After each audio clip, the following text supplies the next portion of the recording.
You are now watching Miami Trap Stars.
All right, all praise, honor, and glory to YHWH. All praises, all honor, all glory to YHWH. Shalom, everybody. Shalom, everybody. Shabbat shalom. All right, Shabbat shalom. Make sure you guys are hitting that like button, sharing the video, hitting that like button. All praise, honor, and glory to the Most High. Shout out to everybody in here early. Shout out to everybody that was in the Discord prayer room. All right, getting down with us on the prayers. All right. All praise to the Most High. Shout out to all the participants. You know what I'm saying? Everybody staying engaged and a part of the community. You know what I'm saying? Keeping the trap going. Right. We did numbers 16 last time. So we're gonna do I think we did number 16. Yeah.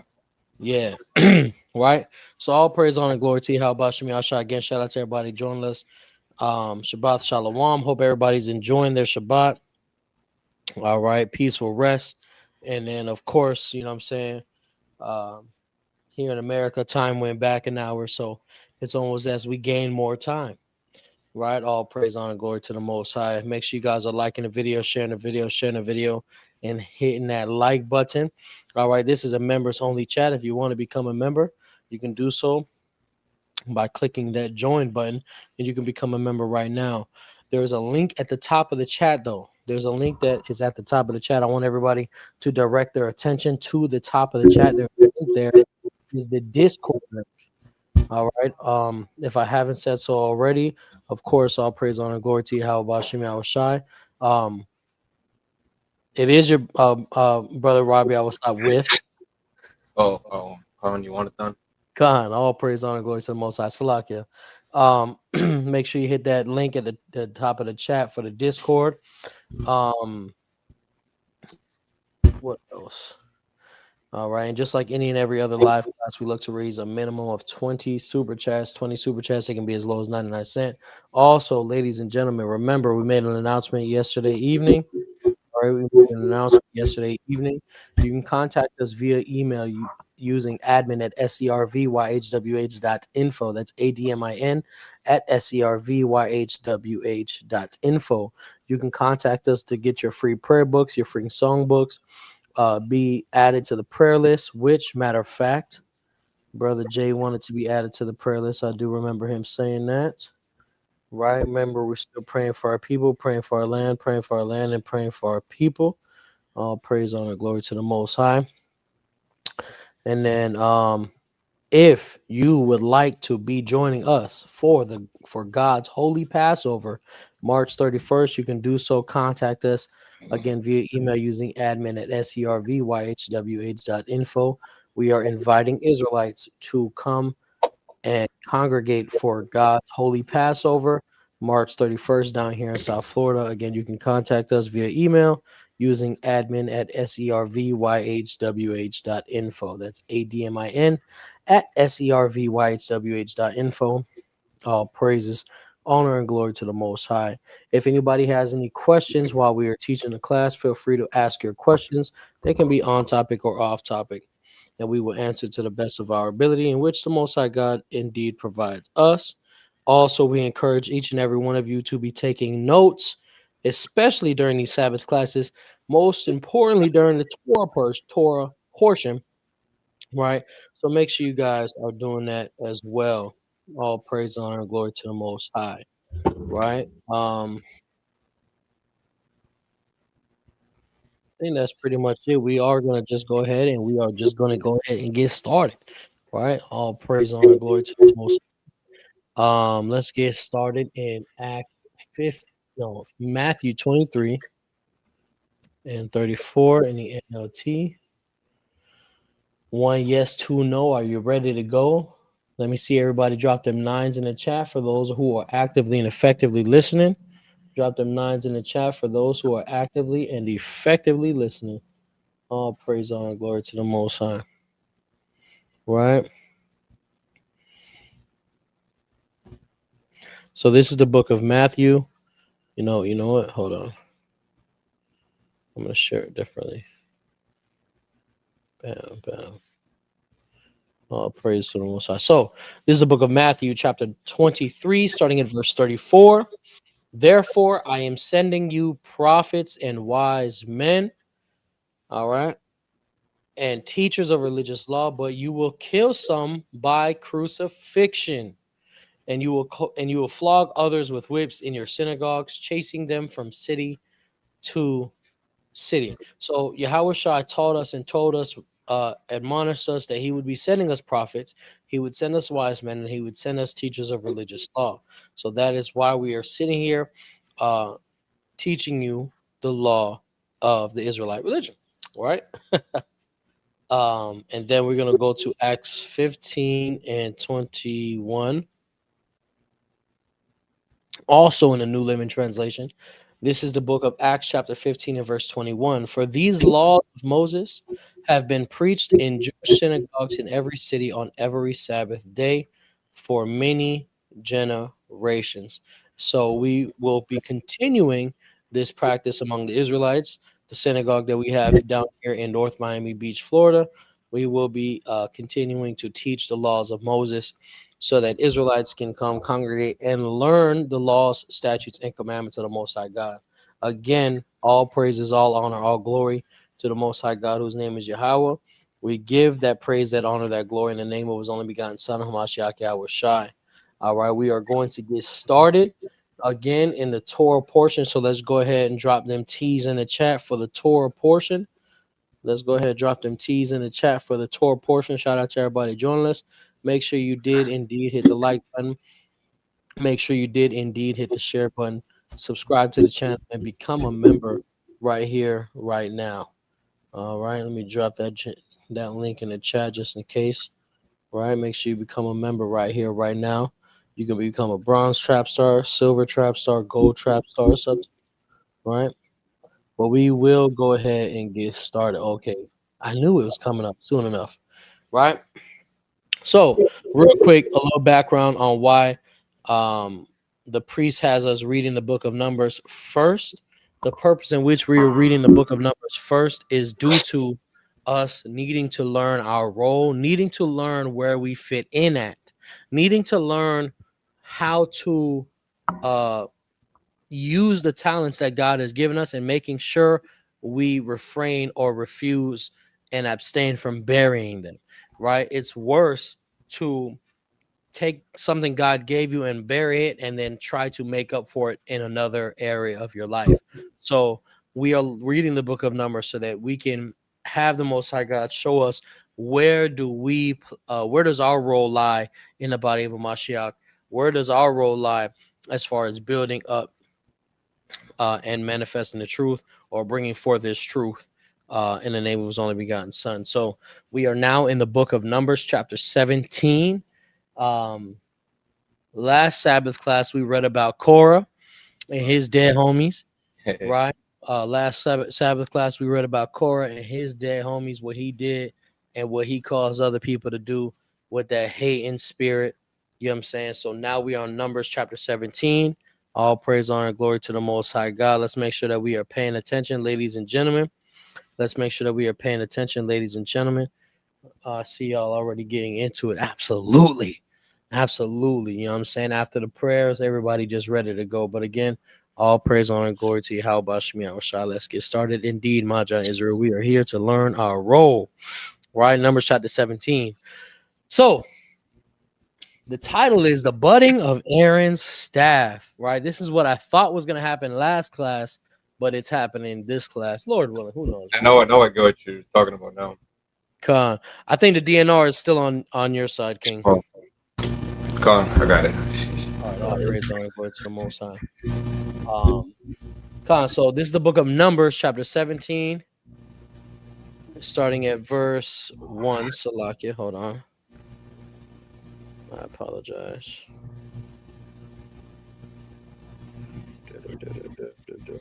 There we go. Shalom, Mom. 224183.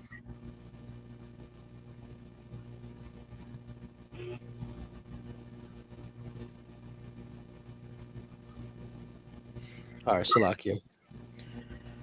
Shout out to the elder in the building. Shabbat, Shalom Shabbat to all called by the Most High. We join in effectual fervent prayer for Israel. Khan. right? So again, we are starting off with Numbers chapter 17. Drop them T's in the chat. Drop them T's in the chat for the Torah.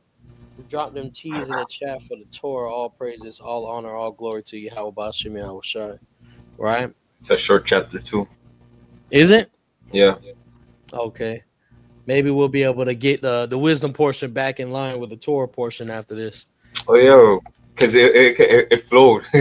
Yeah, it was. But what I like, even though the number 16 with Korah, it still coincided with the whatever you read from Sirach. Yeah, facts. Sirach 15. So even though it didn't wasn't together, it still was together somehow. Khan.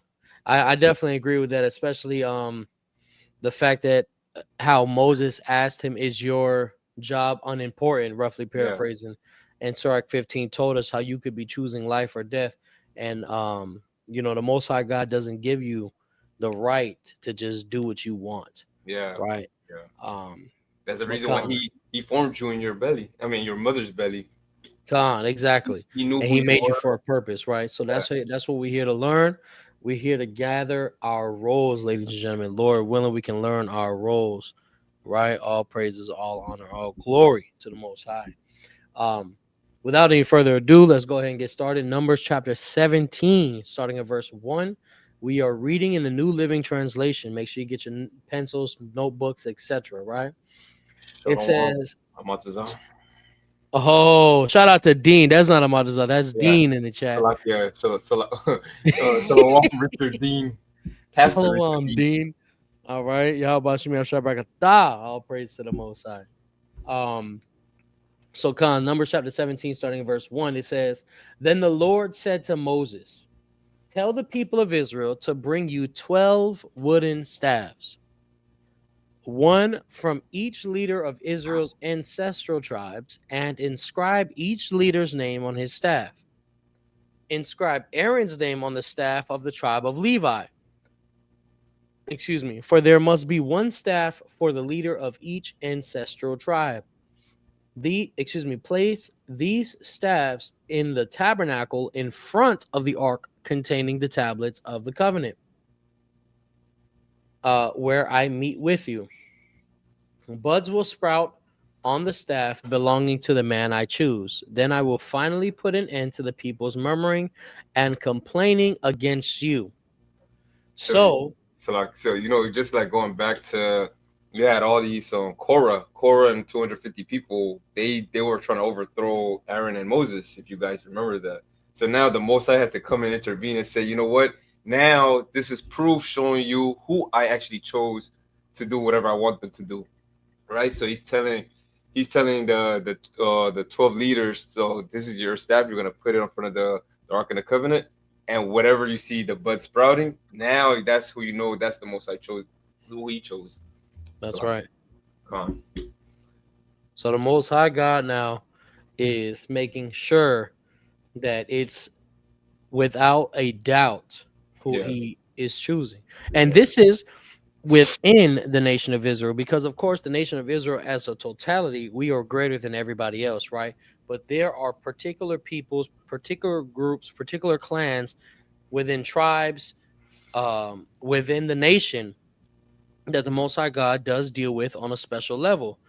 That's kind of where I really what's the word I'm looking for? That's kind of where I really actually take part inside, as far as, you know, how Christians say they have a relationship with God. Oh yeah. So the Most High God, he definitely has relationships with people. I mean, just look at Abraham. He calls Abraham his friend. He calls David a man after his own heart. So, David is referred to as a man after the Most High God's own heart.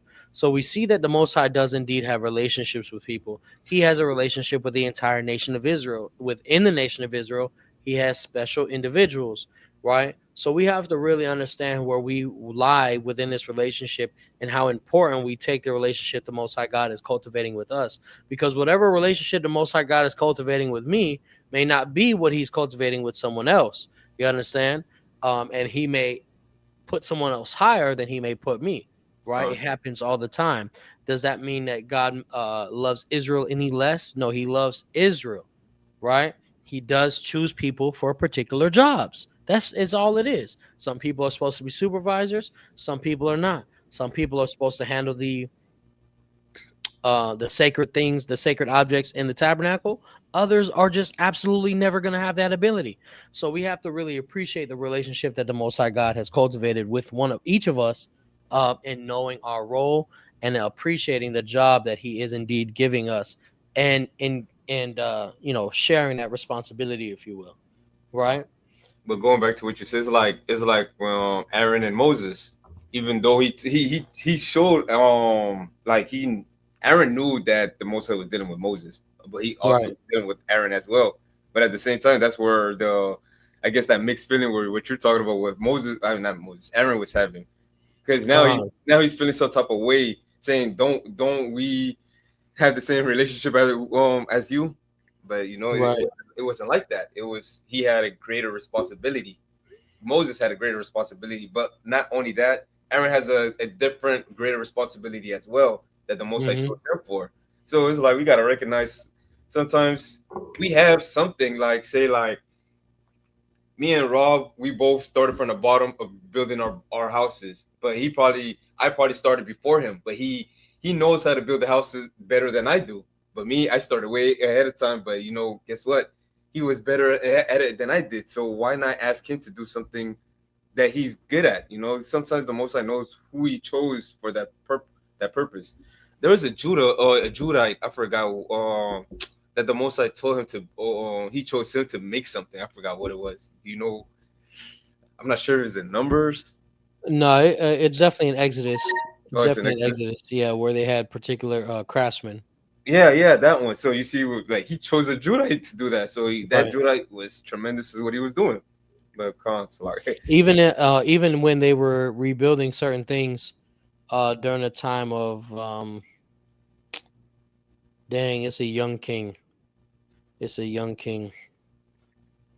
Starts with J. I can't think of it right now, but it was a young Judite king. He was giving out jobs, and there was particular tribes that he needed to do certain things. yeah, Um, but definitely staying on point, staying on topic of the fact that each of us have a different role. We really have to appreciate it, and we see the Most High God making emphasis here in Numbers chapter 17 of how important that priesthood is with the sons of Aaron. yeah. Okay. I apologize. So this is the book of Numbers, chapter 17, starting at verse 4 again in the New Living Translation. No, not Jehu. It did start with a J, though. Now you got me thinking. Yeah, I was Young thinking. Judite king.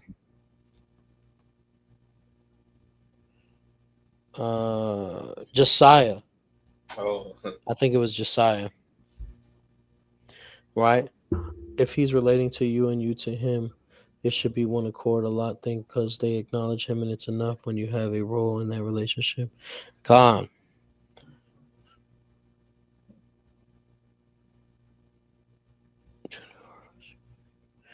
Again, this is the book of Numbers, chapter 17, verse 4 in the New Living Translation.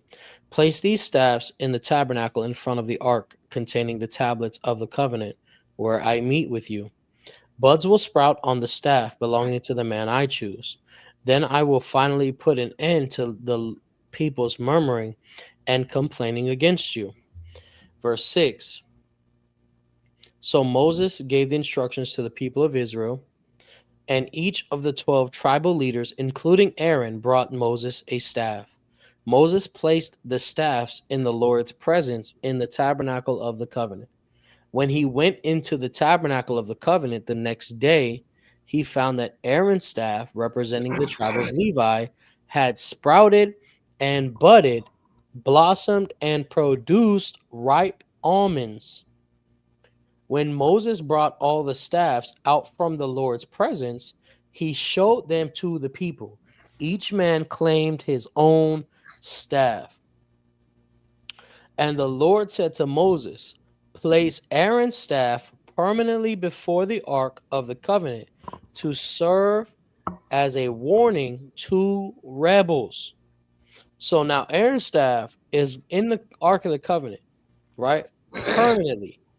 And this is a sign to anyone that rebels against the priesthood, right? This is a sign This is like the Most High God preparing for people who are in the future today, saying that the Levitical priesthood doesn't mean anything anymore. Oh, we don't need the Levitical priesthood. Well, the Most High God placed something in the Ark of the Covenant, so it would serve as a warning to anyone that would even go against the Levitical priesthood. Right? Yeah. Real quick, shout out to Zaquan Dabra in the chat again. Yahawanathan Ban Lawya, walk the water for your generous, continuous, and loving support, mommy. Definitely appreciate it.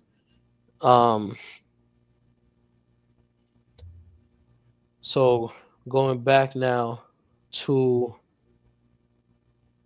Numbers chapter 17, again, verse 10 from the top in the New Living Translation. And the Lord said to Moses, place Aaron's staff permanently before the Ark of the Covenant to serve as a warning to rebels. This should put an end to their complaints against me and prevent any further deaths. So Moses did as the Lord commanded him. Then the people of Israel said to Moses, look, we are doomed. We are dead. We are ruined. Everyone who even comes close to the tabernacle of the Lord dies. Are we all doomed to die? So that is indeed a very, very short chapter. We're going to go on to chapter 18. My God. But just the way it ended. Yeah, listen, These most people I give me a cut that headache. quick. These people give me a headache.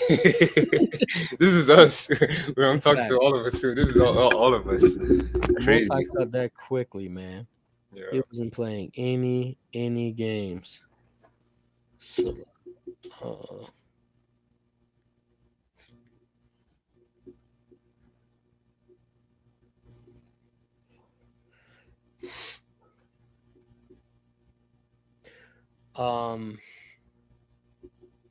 so now we are in Numbers chapter 18.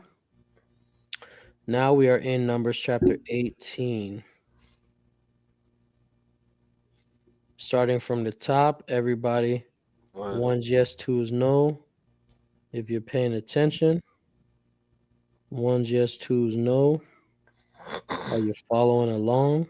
You got two Con. Shout out to the Zaquan Dabara again. Yahawanathan Ban Lawya, the water for your generous, continuous, and loving support. Keeping that $2 drive alive. We only need now 17 more super chats to reach that goal, ladies and gentlemen. Again, it can be as low as 99 cents, guys. All praise, honor, and glory to Yahawanathan. We are now picking up in Numbers chapter 18, the New Living Translation. Numbers chapter 18, the New Living Translation.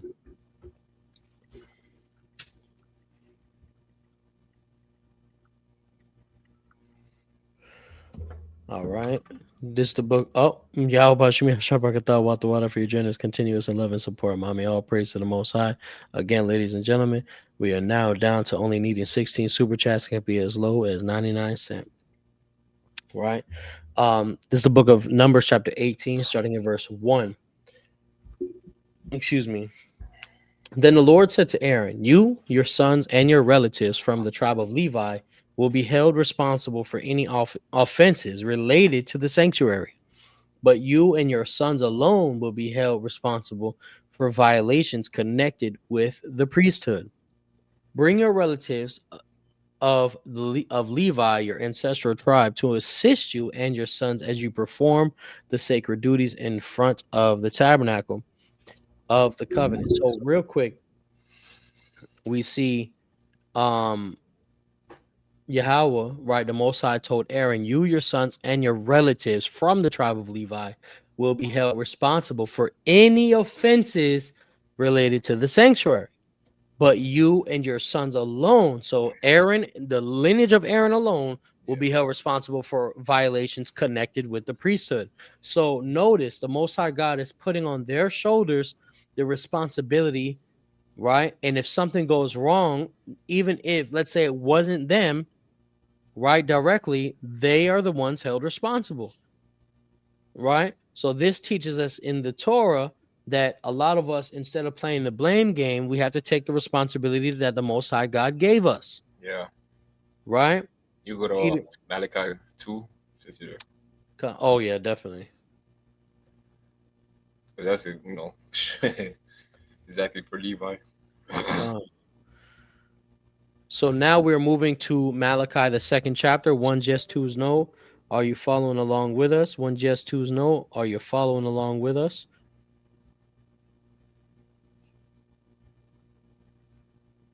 So the title for Numbers 18, it says the duties of the priests and Levites, and the title for this is a priest to be disciplined, because we have to be disciplined for the duties or our actions, and we have to take responsibility of the reason why we all are falling short and why we're here is because the Levites failed our job.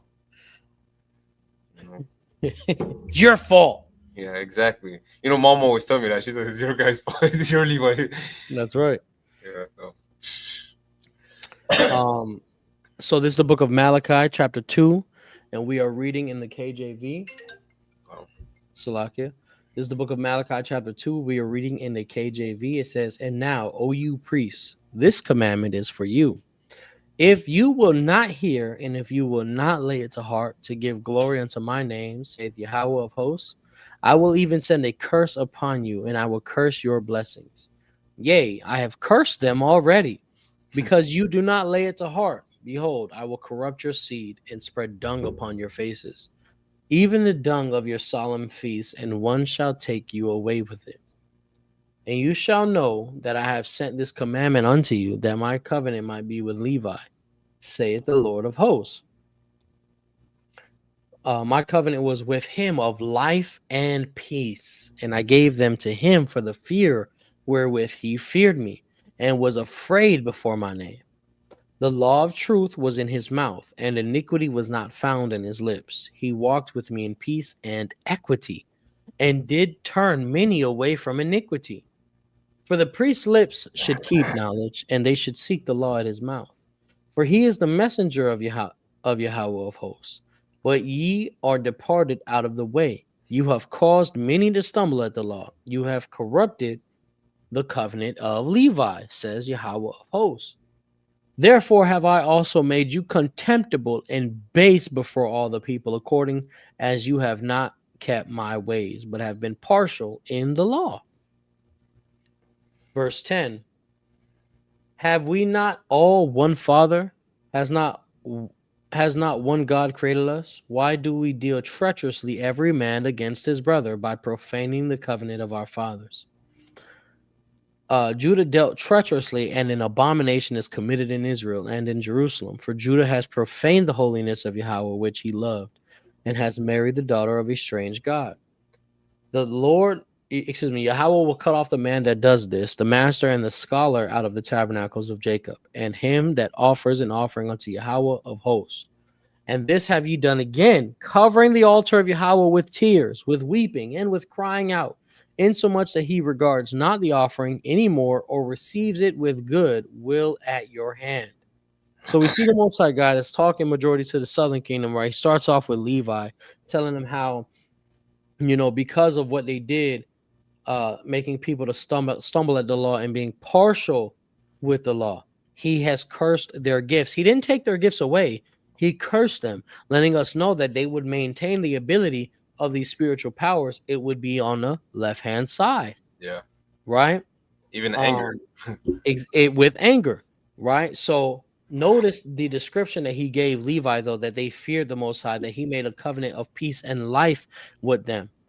Right? So cursing that would be the opposite. Now it's depression and death. Yeah. Right? You hear a lot of Levites always talk about the depression they have. It don't look like it, but they talk about it a lot. And then even with the life expectancy, it's crazy. It's crazy. If the life expectancy for a normal person is like 70, 80, they're probably like 60, 50 now. Facts. And like he said, he would make them base among all men. Yep. Right? And instead of now depending upon the Most High God, right, they're being spoiled every way they turn, right? Even with the natural resources that they own. Continuing here in Malachi chapter 2 and verse 14, it says, "Yet you say, wherefore? Because Yahweh has been witness between thee and the wife of thy youth, against whom thou hast dealt treacherously, yet is she thy companion and the wife of thy covenant. And did not he make one? Yet had he the residue of the spirit, and wherefore one, that he might seek a godly seed. Therefore take heed to your spirit, and let none deal treacherously against the wife of his youth. It says, verse 16, for Yahweh the God of Israel says that he hates putting away, for one covers violence with his garment, saith Yahweh of hosts. Therefore take heed to your spirit, that you deal not treacherously. The Most High God, we were just talking about this in the Miami Monday class, right? And we see the Most High God is judging the nation, judging the Southern Kingdom for dealing treacherously with each other, not loving one another. The Most High God says he hates putting away. This is dealing with marital things, right? He hates it, right? And yet, us as Israelites, we find every which way and reason as to why we need to divorce our partner or even separate from each other, in any relationship, right? Continuing here, Malachi chapter 2, verse 17. You have wearied Yahweh with your words, yet you say, wherein have we wearied him? When you say everyone that does evil is good in the sight of Yahweh, and he delights in them, or where is the God of judgment? So the Most High God said that it says that we make him weary, right? So basically, you're pissing the Most High God off. You're making him mad, right? And we are not really appreciating the Most High God the way we should be. You understand? So when he says that we are making him weary with our words, notice even Sirach tells us to examine ourselves before we go pray, and Yahawanathan tells us not to do much vain babbling, right? I'm tying it with praying because that's typically when we do our talking with the Most High, etc. Right? Also, dealing with what Yahawanathan said about the idle words, right? We really got to be watching what we say because the Most High God is going to hold it against us. Even think about it, right? The Most High God said that if you ignorantly sin, he's going to hold it against you. So now we have to pay attention even more. If we say something by mistake, we have to really recount that and really say, oh man, Salaki, Yahweh, I didn't mean that. That Right? goes with Because right here, he idle won't. words. Salaki, go ahead. No, that's it. That goes with the idle words because you get judged for idle words. You see. Exactly. Right? And he said that we are pissing him off. Yeah. You understand? Yeah, because for real, because it's like he hears your complaints. He heard all the people complaining over and over and over again. Like we act like we're not hearing, and then when he gives us something, we complain again. Like for Right. real, like we have not shown appreciation at all. Because throughout Numbers, we're not joyful, we're not happy, we're not glorifying in the Most High like we're really supposed to. And it's kind of sad. Like we just read like Numbers 17. That last verse just said we're doomed, we're gonna die. Like come on. And this is why we got to watch out, man. Yeah, watch what you say, watch what you do. Really, it's Colossians 3:17 in everything you do in word or deed. Right. This is kind of the reason why we got this from LOZ because we read it every single time because whatever we do in word or deed, we had to represent the Most High God because if we're not representing Him, like who we're really representing then. Right. And it's really when we begin to understand that it's even the little things that matter, it makes things that much easier. Yeah. Right? All praise, honor, and glory to the Most High. All praises, all honor, all glory to Yahweh. So now, going back to the Torah, we're going back to the Torah. 1 yes, 2 no. If you're following with us, 1 yes, 2 no. If you are indeed following with us, all praises to the Most High. We are back in Numbers chapter 18. We are back in Numbers chapter 18. 1 yes, 2 no. If you're following with us, shout out to everybody that has joined us thus far. Hit that like button when you get in here and share the video. All right. All praise to the Most High. So now we again back in Numbers chapter 18, starting at verse 2. Continuing at verse 2, it says, bring your relatives of the tribe of Levi, your ancestral tribe to assist you and your sons as you perform sacred duties in front of the tabernacle of the covenant. But as the Levites go about all their assigned duties at the tabernacle, they must be careful not to go near any of the sacred objects or the altar. If they do, both you and they will die. So now, if somebody that's not supposed to be doing something goes and does something in the tabernacle, it will be held accountable on Aaron and his sons. Not only will that person die, but the son of Aaron will also die. Right? Because that was your responsibility to be looking out for like who's in there doing what. Exactly. Supervising, right? Supervising, yeah. Being an overseer, watching out for the other person's souls. Yeah. Right? If you're like the manager, the general manager, the security, you got to do everything in the temple because can't just you can't do not mess up for the Most High God, right? That's right. You cannot mess up for him. That's why he made everything perfect. Real quick precept. I used to pull this all the time when I was giving my officer speeches. Right. This is the book of Hebrews. So real quick, we're transitioning, guys, to another precept dealing with supervising, overseeing, especially people that are in leadership positions. This is why James says that you have a higher judgment. You have a greater judgment being a teacher, being a leader, etc. Right. And the Torah also reflects that, by the way. Yeah.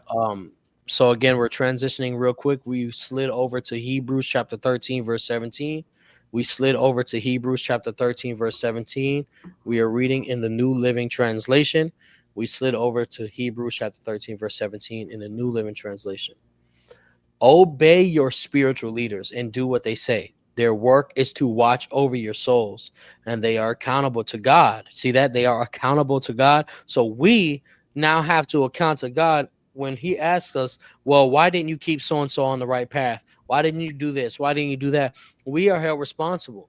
A lot of people think leaders are just trying to be rude and be a jerk, right? When their job is to actually look after you, right? So if they have you doing more, etc., right? That's because they want better for you. They're looking out for you. They are unselfishly seeking your benefit, right? Yeah. It continues and says, give them reason to do this with joy and not with sorrow. That would certainly not be for your benefit. So you also now have to make sure that you're not giving them grief while they do their job, right? All praise to the Most High. So imagine if Aaron is trying to stop somebody from touching something sacred, and then they're sitting there arguing with him, right?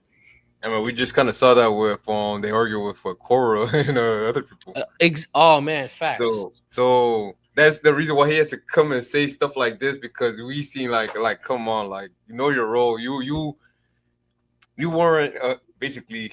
I said that. Aaron and Moses was in the gym. They were practicing. They was already doing it.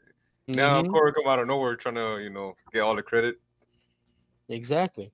Yeah. Right. He's a Judite Levite. Yeah.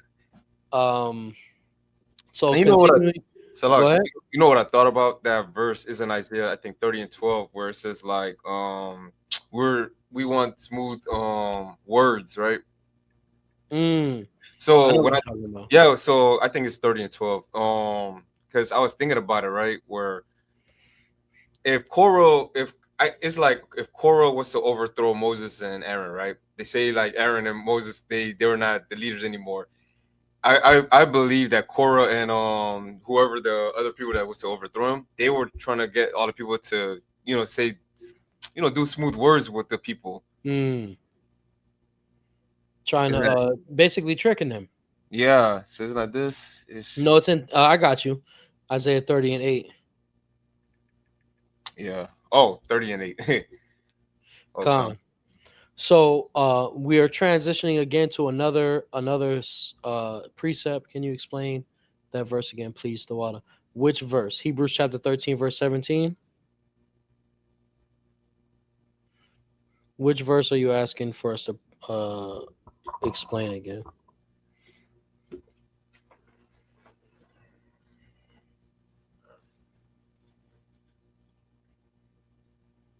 Okay. Let's read it again. 13, 17. So this is the book of Hebrews, chapter 13 and verse 17. Again, in the New Living Translation, it says, obey your spiritual leaders and do what they say. Their work is to watch over your souls, and they are accountable to God. So at the end of the day, we all answer to God, right? Leaders, people who are putting in overseer position, people that are put in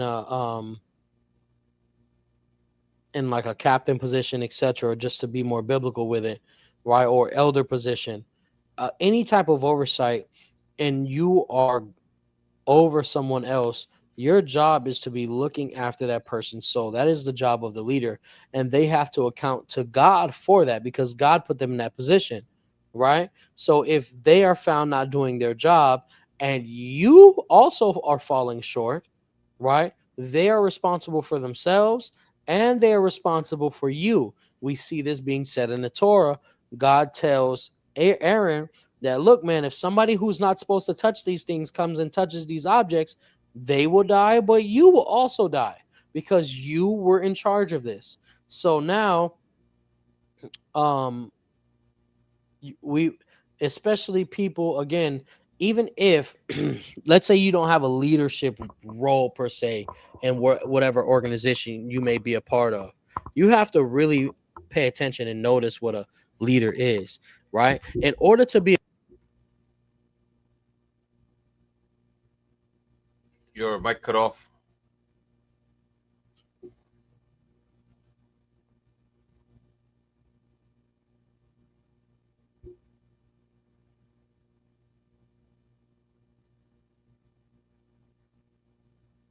what about now? Yeah, it's good now. Okay, calm.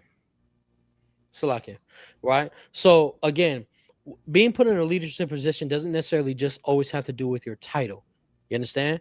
People, brothers that go out to the highways and byways, you are claiming to have the ability of guiding somebody. So therefore, putting yourself in a leadership role. If somebody walks up, right, you are now on the pulpit, if you will, right? You're now the representative.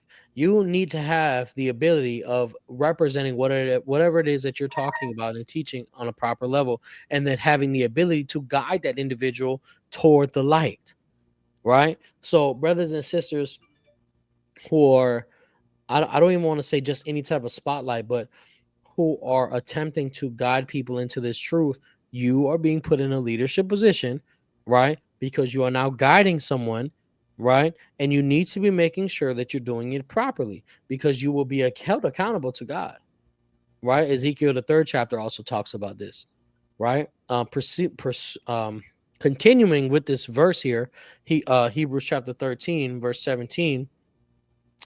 The second portion says, give them reason to do this with joy and not with sorrow. That would certainly not be for your benefit. So now people who are being led by someone else, someone who does, so you are not the leader, right? You are you're the person being guided, right? You need to make sure that whoever is leading you, whoever is guiding you, that you're not giving them grief, that you're being kind. Also, this is actually what Paul taught Timothy, right? People who are in leadership positions need to be servants. This is what Yahawanathan told the 12 disciples. And then also people who are being are in a servant level already, make sure that everybody's complementing one another. Everybody needs to be working together, right? One yes, two no. Do you understand? Particularly Majan Israel and anybody else that is actively and effectively listening. Yeah, One because yes, it gotta be two a no. so like it gotta be a balance though, like between the teacher and the Exactly. student, or even yeah, or it's like unequally yoked. It's like how am I gonna teach somebody they don't want to learn, or how am I supposed to learn from somebody that don't want to really teach me? You know, it can't work that way. Right. Exactly. And any type of relationship can go this way. Yeah, Business partners, employer, employee. You know, this wisdom can help us in any way, shape, or form in our lives. Of course, always going back to us building self-respect and making sure we maintain that self-respect. Right? All praise to the Most High. So let's go now back to the Torah portion. Let's go now back to the no, not the Torah portion. Hold on. We got to go back to the precept that the priest wanted us to read. We're going to go over to the precept that the priest wanted us to read, Isaiah chapter 30. Right? Isaiah chapter 30. You read that in the KJV. Come on. Isaiah chapter 30, we're going to start at verse 8. Isaiah chapter 30, we're going to start at verse 8. It says, now go and write. No, excuse me. This is the book of Isaiah chapter 30, verse 8 in the King James Version. Now go, write it before them in a table, and note it in a book, that it may be for the time to come forever and ever. This is a rebellious people, lying children, children that will not hear the law of the Lord, which say to their seers, see not, and to the prophets, prophesy not unto us right things. Speak unto us smooth things, prophesy deceits. Get you out of the way, turn aside out of the path, cause the Holy One of Israel to cease from before us. Wherefore thus saith the Holy One of Israel, because you despise this word and trust in oppression and perverseness and stay thereon. Therefore this iniquity shall be to you as a breach ready to fall, swelling out in a high wall, whose breaking comes suddenly at an instant. You want me to keep going? No. Well, because I was thinking about it, like just reading from 16 to 18. You know, because I was, you know, it's like, you know, when you were reading and then you just like visualize the story. So I was visualizing it because I was like, wait a minute, this guy will probably overthrow him. And then not only that, he won't just do what the Most High want him to do. He will do probably something else. He will want to do like just like this. Like he will cause deceit, which is what he really did. He actually did that because he went to 250 men and he actually caused them to go against Moses and Aaron. Right. Exactly. And causing all types of mischief. Yeah. But the Most High already knew that already. He already knew all of that was going to happen. So it's just crazy. And that's why it's important to know our role, man. Yeah. So this is very, very important. Let's go back now over to Numbers 18 again. Let's go back over again to Numbers 18. All right. We're going back to the Torah. Oh, this one is way longer. Yeah, this one's longer. Unless you want to cut it shorter and do your start on yours. You got like 2 No. It's fine. So we are back in Numbers 18. Let's start at verse 3 again. We're reading in a New Living Translation. Shout out to everybody joining us. Hit the like button, share the video. All right. So Numbers chapter 18, verse 3 in the New Living Translation. But as the Levites go about all their assigned duties at the tabernacle, they must be careful not to go near any of the sacred objects or the altar. If they do, both you and they will die. The Levites must join you in fulfilling their responsibilities for the care and maintenance of the tabernacle, but no unauthorized person may assist you. Verse 5. You yourselves must perform the sacred duties inside the sanctuary and at the altar. If you follow these instructions, the Lord's anger will never again blaze against the people of Israel. So notice the Most High God is giving very, very specific, very, very simple instructions. He said, look, man, if you do this, then we're going to be okay. Everything's going to be good. Right? Verse 6, I myself have chosen your fellow Levites from among the Israelites to be your special assistants. They are a gift to you, dedicated to the Lord for service in the tabernacle. That's But you and your Slaki, go ahead. Yeah, I said that's what my name means. What? Dedicated? No, the gift. They're okay. Gift of Yahawanathan. That's interesting. They are a gift to you. All praise to the Most High. Verse 7, but you and your sons, the priests, must personally handle all the priestly rituals associated with the altar and with everything behind the inner curtain. I am giving you the priesthood as your special privilege of service Any unauthorized person who comes too near the sanctuary will be put to death. You go pull up Romans 9:9-3. Is it 9-2? Uh, Services of God. we are now going over to Romans, the 9th chapter. Ladies and gentlemen, Romans, the 9th chapter. It's 4. Come on. Verse 4. Romans 9, 1 yes, 2 no. Are you following along with us?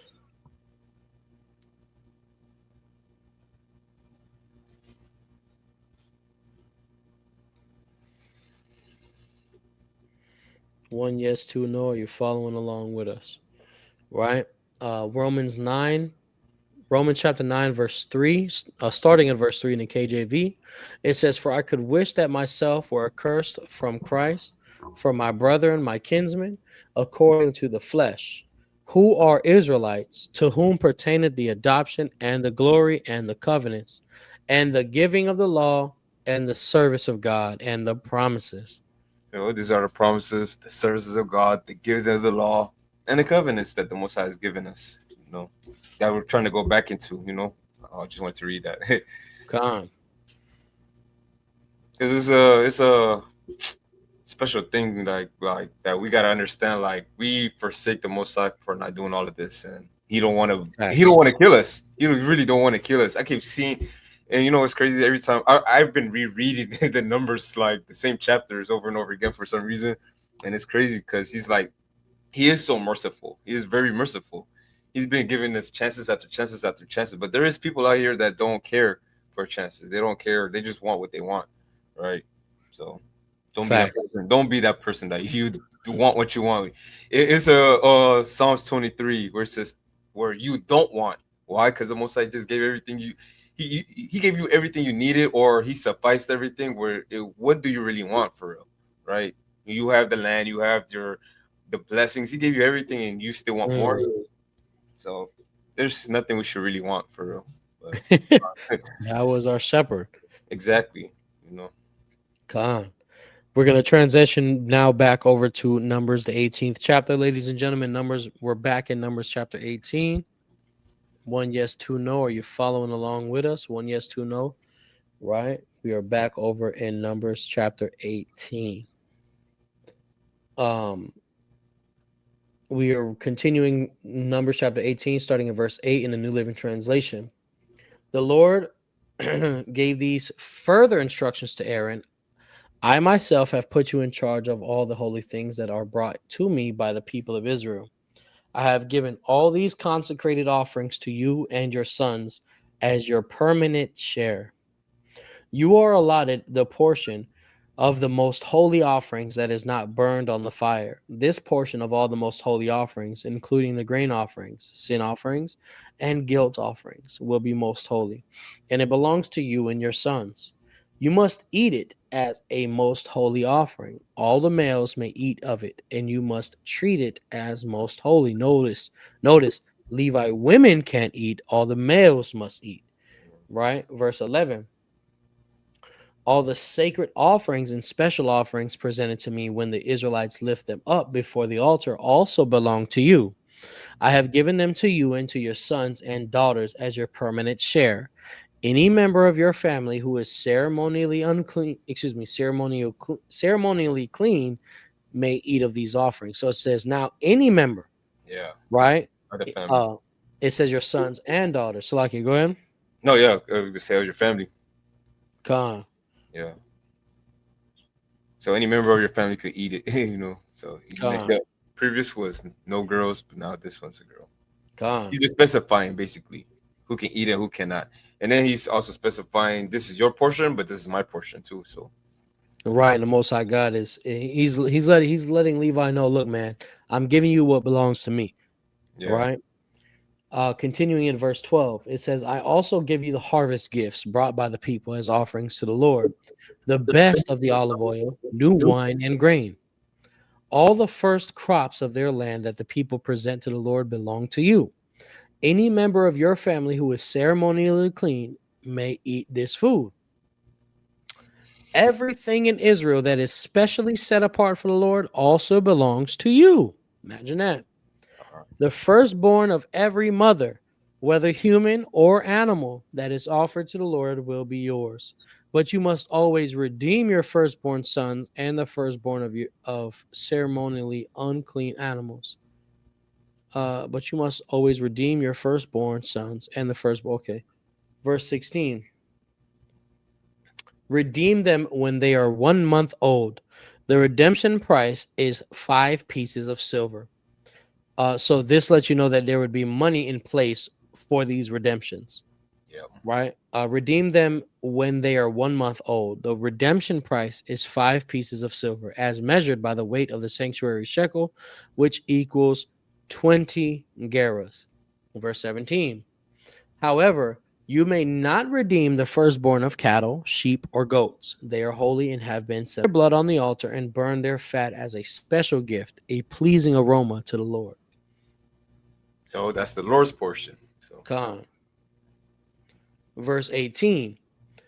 The meat of these animals will be yours, just like the breast and right thigh that are presented by lifting them up as a special offering before the altar.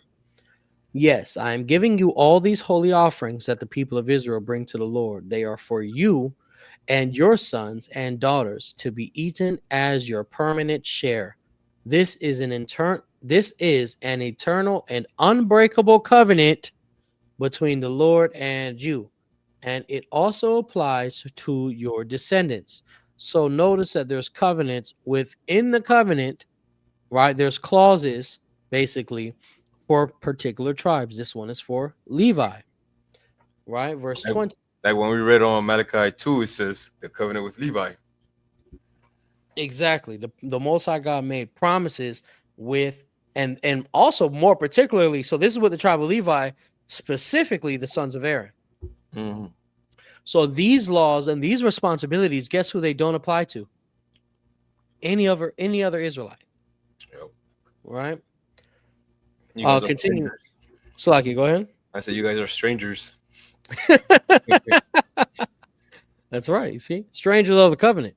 Yeah. Right? Continuing here at verse 20. And the Lord said to Aaron, you priests will receive no allotment of land or share of property among the people of Israel. Excuse me. I am your share and your allotment. As for the tribe of Levi, your relatives, I will compensate them for their service in the tabernacle. Instead of an allotment of land, I will give them the tithes from the entire land of Israel. So the Lord said to Aaron, you priests will receive no allotment of land, right? I am your share and your allotment. As for the tribe of Levi, so that was Aaron and his sons, right? The high priest stature. It says, as for the tribe of Levi, your relatives, so the other Levites, I will compensate them for their service because they were working in the tabernacle, which would eventually turn into the temple, right? Instead of an allotment of land, I will give them the tithes from the entire land of Israel. So whatever tithes that were brought would be given to the other Levites, right? Not particularly the sons of Aaron. It would be for compensating the other Levites for the service that they gave to the high priest and his sons. Yeah. Verse 22. From now on, no Israelites except priests or Levites may approach the tabernacle. If they come too near, they will be judged guilty and will die. So notice all of these terms and conditions, all these laws, these regulations are being done after the situation with Korah.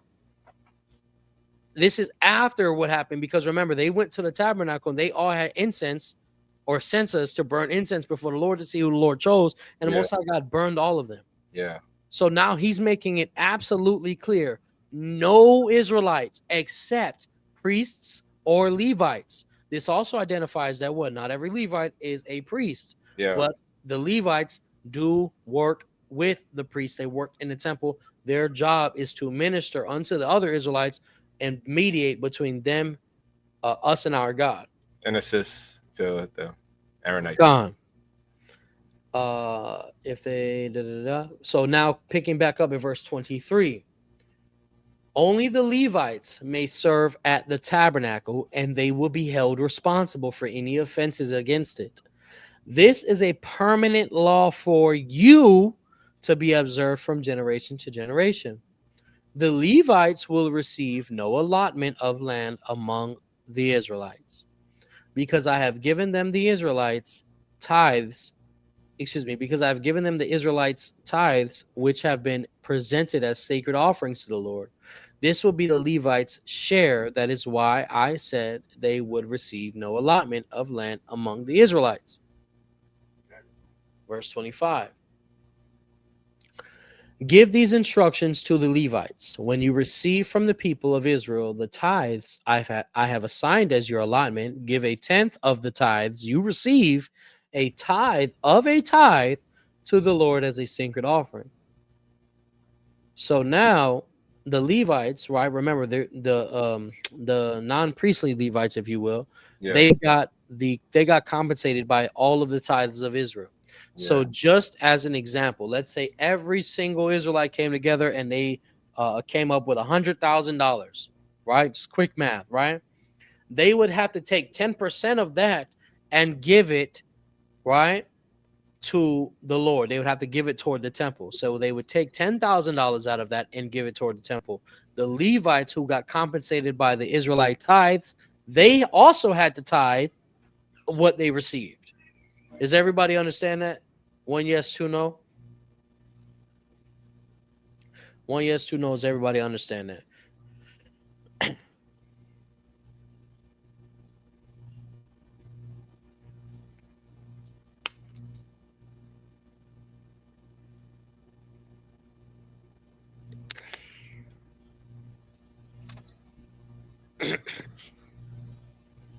This is the breakdown for like quickly, if you will, regarding the function of tithes.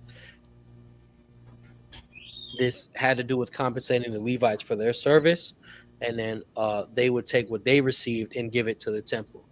Right? This all plays a part in the role of the Levites and the high priests.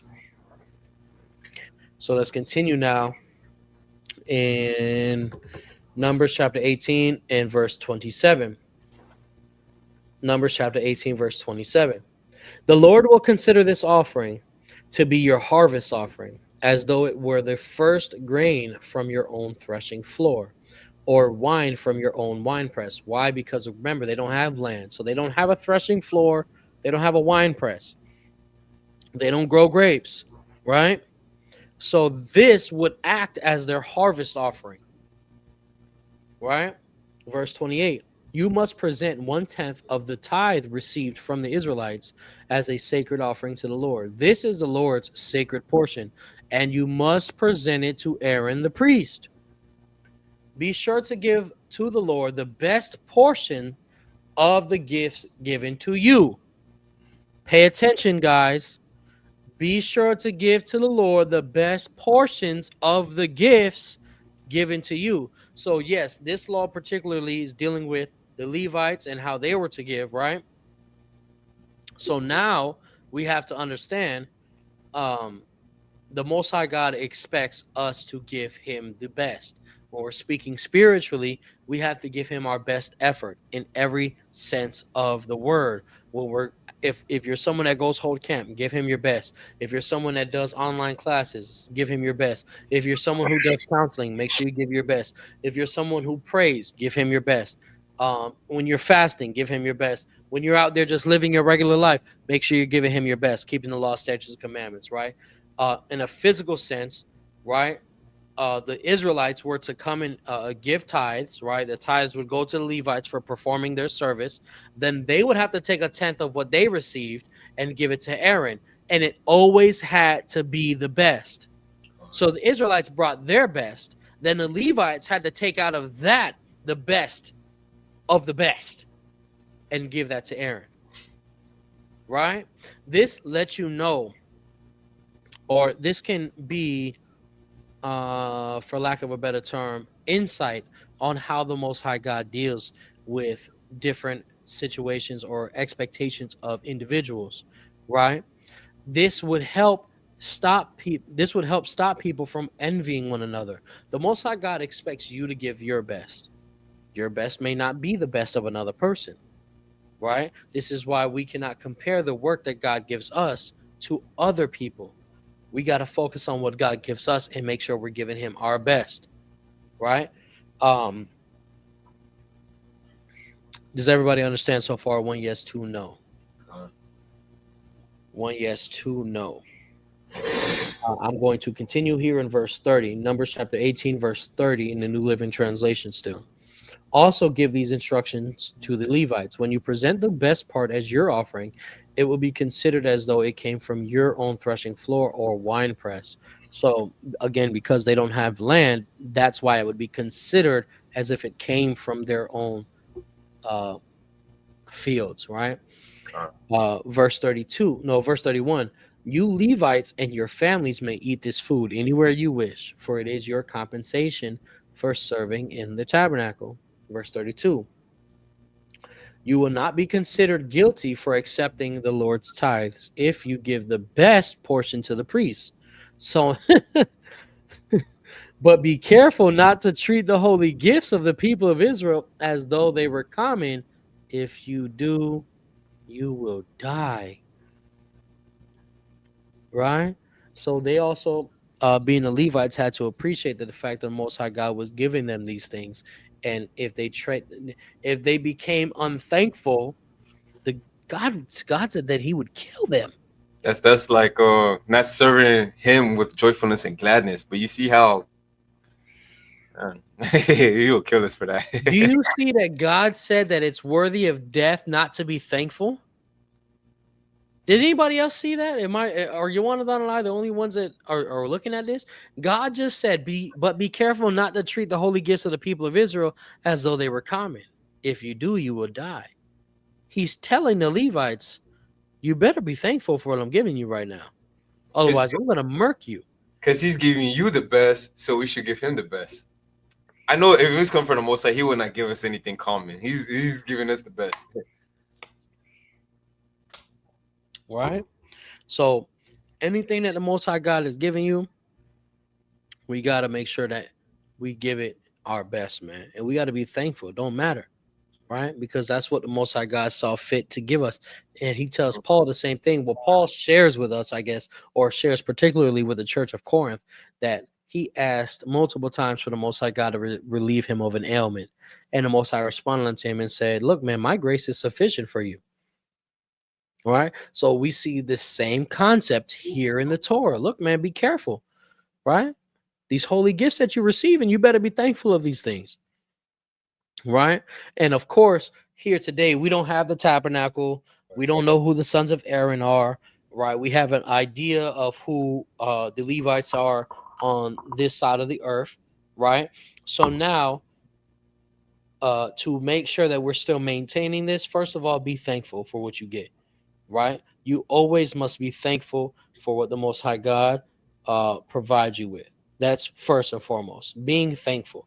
Right? And then for those that are performing a service unto the Most High, make sure that you're still doing what would be expected. That's where we understand the Melchizedek priesthood will supplement in this case, right? Because if we see in the book of Acts, I want to say the 4th chapter, right, or where Peter is collecting from other believers so that he can then distribute it. We see Paul collecting gifts from certain churches. Paul says to the church of Corinth, I believe, that you guys have reaped from me spiritual things. Why should I have the inability to receive carnal things from you, right? When he needs help, etc.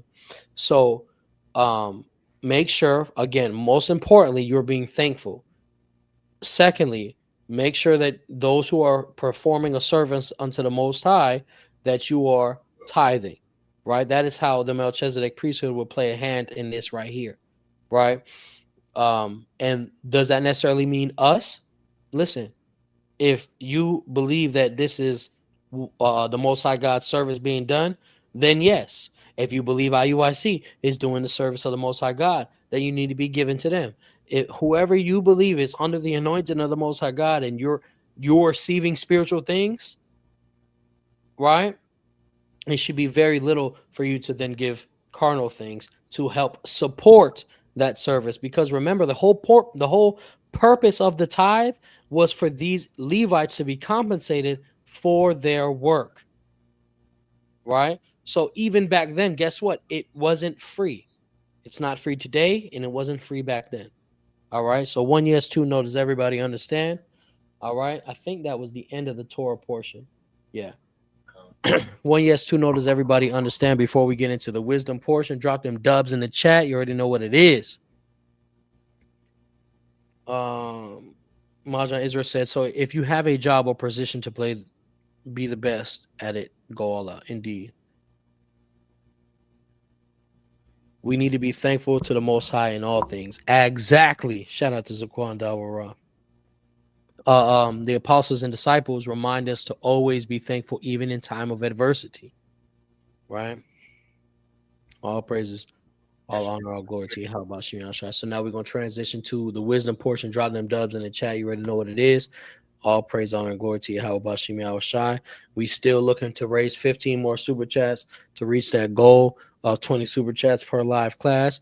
Again, it can be as low as 99 cents, man. All praises, honor, and glory to the Most High. We will now be transitioning over to the wisdom portion. We are reading Sirach chapter 16 in the GNT. The book of Sirach chapter 16 in the Good News Translation, buddy. Okay.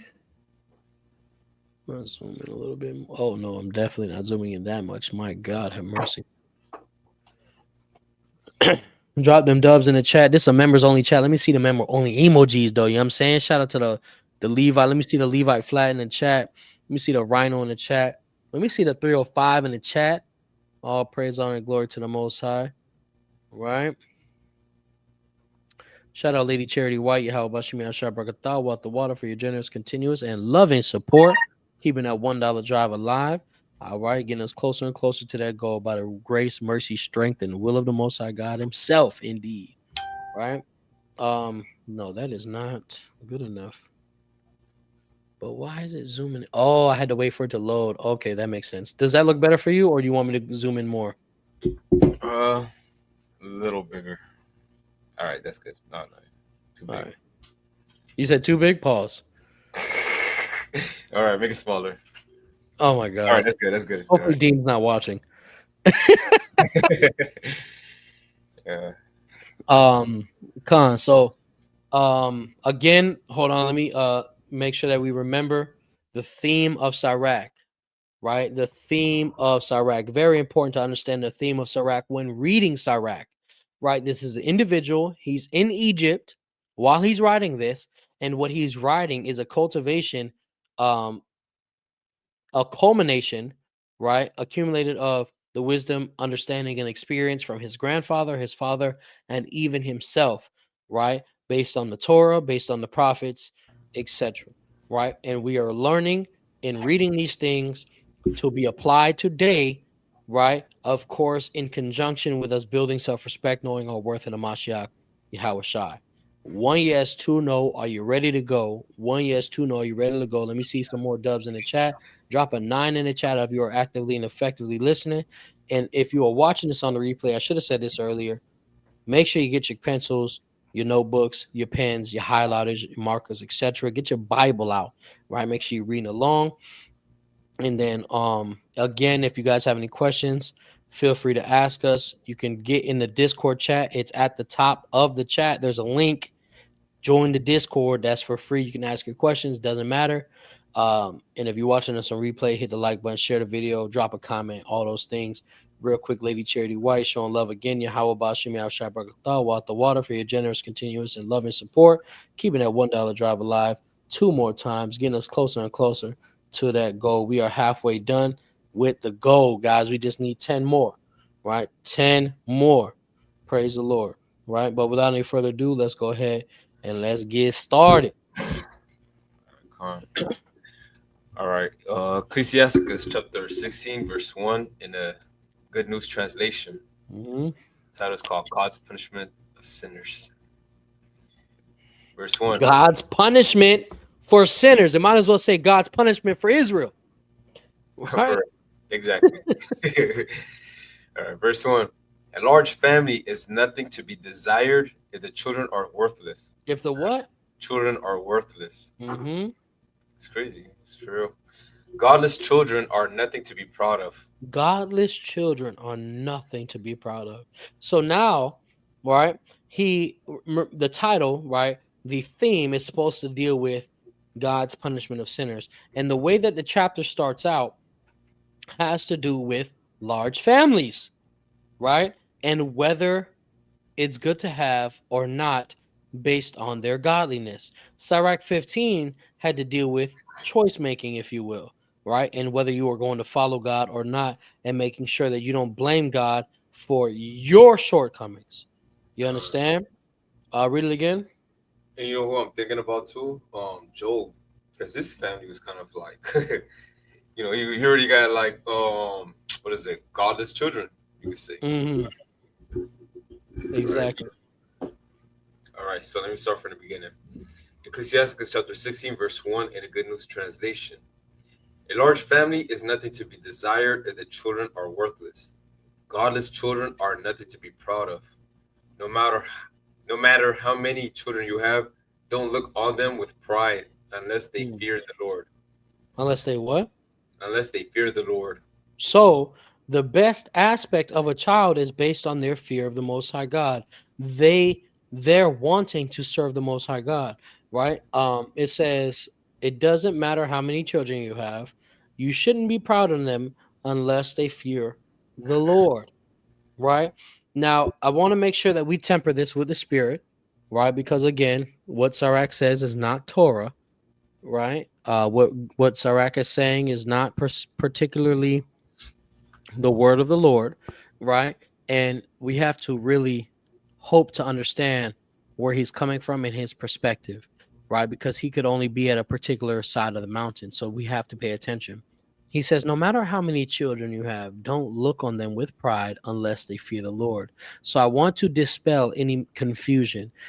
Sirach is not telling you to be angry at your child. He's not telling you to beat them up. He's not telling you to have less love for them. This is the author of Sirach's way of telling you, teach your children to serve the Lord. This is the author's way of encouraging you as a parent to teach your children about the Most High God. All right, 1 yes, 2 no. Is everybody following along? Can everybody receive so far?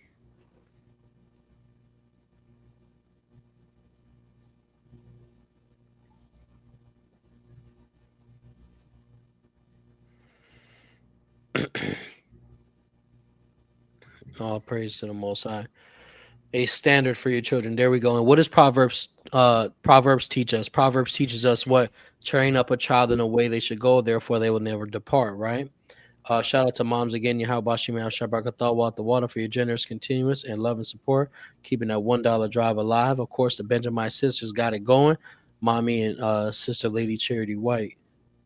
There goes mom again, Yahawanathan the water for your generous, continuous, and love and support. Praise the Lord. Right? Let's continue with verse 3. Verse 3. Don't put much hope in the future or expect them to live a long time. Mm-hmm. One child who does the Lord's will is better than 1,000 who do not. Mm-hmm. It is better to go to your grave with no children at all than to have children who are godless. Right. So again, this is advice from the author and letting and emphasizing how important it is for us to teach our children about the Most High. He says, don't put much hope in their future or expect them to live a long life. Right? That's for children who don't fear the Lord. Now, are there children that went on to be successful as we perceive it? Of course there are. Right? Are there children that went on to live long lives as we perceive it, both not fearing the Lord? Yes, there is. Right? And this also demonstrates a limit in certain people's wisdom, because at the end of the day, it's not about how long you live. It doesn't matter about the success other people perceive you have. Yeah. At the end of the day, it's about the Most High God's judgment and what he has set out for you. He may have you be successful in this life, and then in the following, not so successful. Or during your success, You could be extremely miserable. There could be other factors that are laying in. That's why I want everybody to understand and pay attention what he's really saying. He's speaking to parents Yeah. about the importance of you teaching your child about the Lord and when to truly be proud as a parent. This is letting you know that yes, of course, you give your child a high five and you big them up when they do something well. When it comes to the Most High God, you do it 10 times more. It's you make sure that you instill in your child how much more important it is to serve the Lord than it is any other thing. Yeah. He goes on to be as extreme to say it's better to not even have children, right? If all you're going to have is godless ones. And then this also plays a role today as well. I've been seeing a lot of posts on like Instagram and stuff like that, social media, where it says, you know, if you have a daughter child or a man child, you know, raise them, make sure that you're raising them properly because that's going to be the next person's wife. That's going to be the next person's sister, or that's going to be the next person's boss or whatever. So we're raising our children with each other in mind as well. We're raising our children with God in mind. We're raising our children with each other in mind, making sure that your child is also growing with self-respect. And when other children maybe display that, your child knows now how to maneuver as well. That's really what's going on here and what he's emphasizing to us parents. Salaki about this. I do not control their ads. Yeah. I don't even know what this is. That's my first time Yeah. seeing Yeah, that's never happened before. that. Yeah, I never Let's seen continue. that. But you know, it's funny like you said that because it's like all right, like so like I have almost a 2-year-old, right? Mm-hmm. And if he gets potty trained, I'll be happy, of course, you know. Right. Yeah, I'll be, you know, that's showing like the little pride you have for that baby.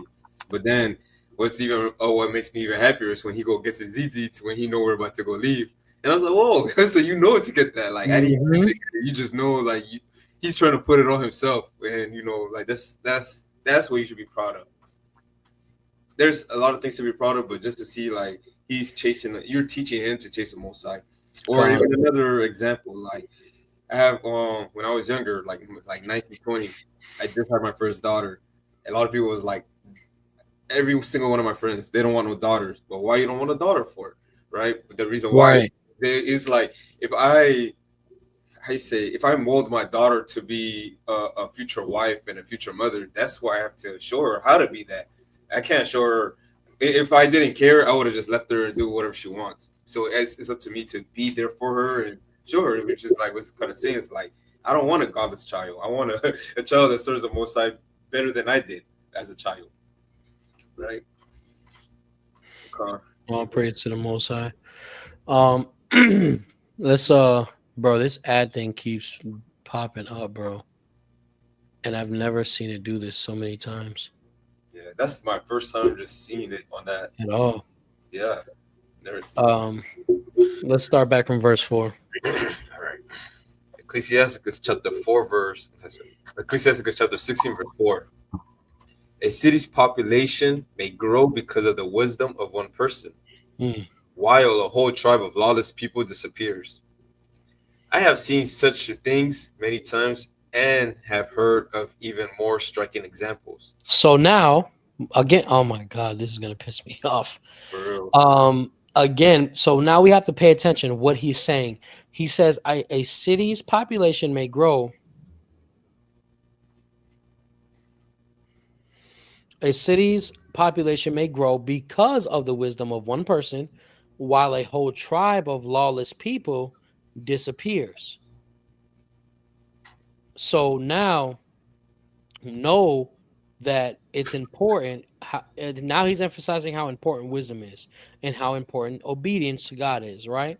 Verse 5, he says, I have seen such things many times and have heard of even more striking examples. So now he's letting you know he has seen it and he's even heard of it in more extreme situations, right? Go ahead, verse 6. Verse 6. The Lord's flaming anger will break out against a small gathering of sinners or a disobedient nation. He did not forgive those ancient giants who rebelled against him, confident of their own strength. Do what? So, he did not forgive those ancient giants who rebelled against them, confident of their own strength. Mm-hmm. Salaki, my God. Let me see if I can refresh this and hope it doesn't continue. It's not true. Right. I Okay. guess it's funny for that. It's doing what it's supposed to be doing. Facts. So, Read from verse 6 again, please. all right. Ecclesiasticus chapter 16, verse 6. The Lord's flaming anger will break out against a small gathering of sinners or a disobedient nation. Mm-hmm. He did not forgive those ancient giants who rebelled against him, confident of their own strength. Confident of their own strength. Right? So he's now using the example of what we know as Genesis, the 6th chapter. Right? I hope everybody's paying attention. Right? He's using the example of what we know today as Genesis, the 6th chapter. He says he did not forgive those ancient giants who rebelled against him, confident of their own strength. What does that mean? They're prideful. They rebelled against God, right? Go ahead, verse 8. Verse 8. He detested the arrogance of the people among whom Lot lived, and he did not spare them. He showed no mercy on that nation which he doomed to destruction for its sins, Mm-hmm. nor on those 600,000 people on the march through the wilderness who gathered together in a stubborn rebellion. So now what is he talking about? What we just read about in Numbers, right? Pay attention. He detested the arrogance of the people among whom Lot lived. So now we know that Sodom and Gomorrah, of course, it had to do with more than just their sexual immorality. There was tons of sin going on in that place, right? And he did not spare them. He showed no mercy on that nation which he doomed to destruction for its sins. What is he doing? Giving you examples of what he just mentioned. A city's population may grow because of the wisdom of one person, while a whole tribe of lawless people disappears. So he's giving you examples of when the Most High God detested people because of their pride, because of their lawlessness, and made them disappear, destroyed them, right? So now verse 10 again, nor on those 600,000 people on the march through the wilderness who gathered together in stubborn rebellion, right? He's talking about the Israelites that we just read about in Numbers, right? Go ahead. Verse 11. Even if there had been only one stubborn person, Even if it was only one stubborn person, read, it would have been a miracle if he had escaped punishment. it would have been a miracle if God didn't kill that man, right? Yeah. Go ahead.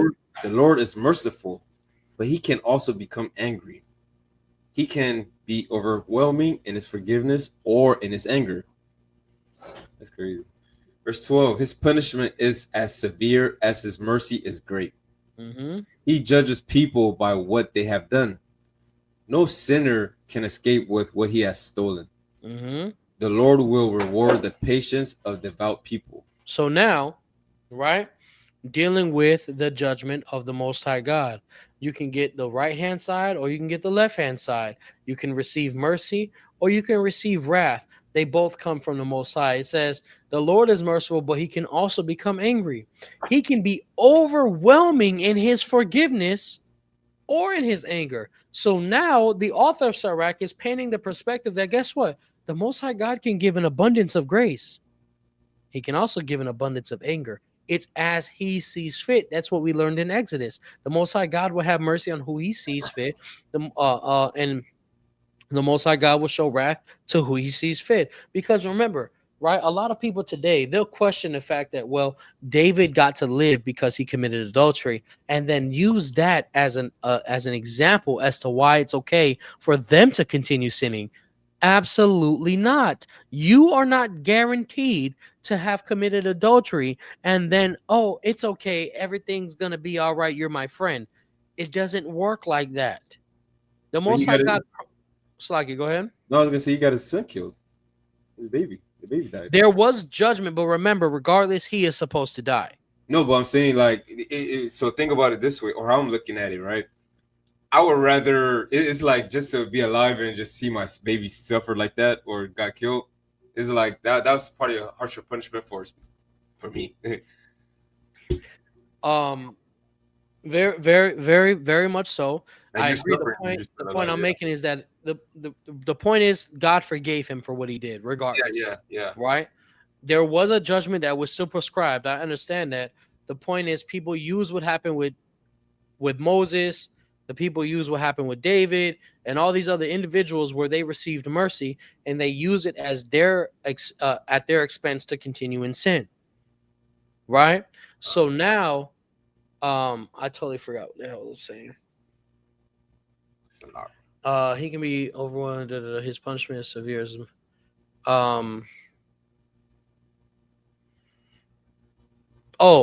The Most High God did promise the entire nation the sure mercies of David, right? He told us that we still have to repent. We still have to have a contrite spirit, right?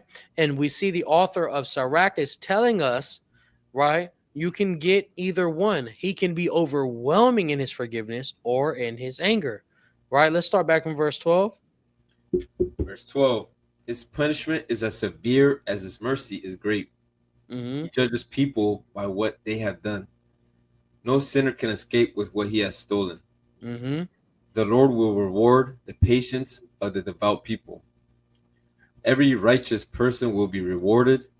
Everyone will get what he deserves. Everyone will get what he deserves. So that's really what it comes down to, right? And it'll be based upon the judgment that the Most High God sees fit to give each and every one of us.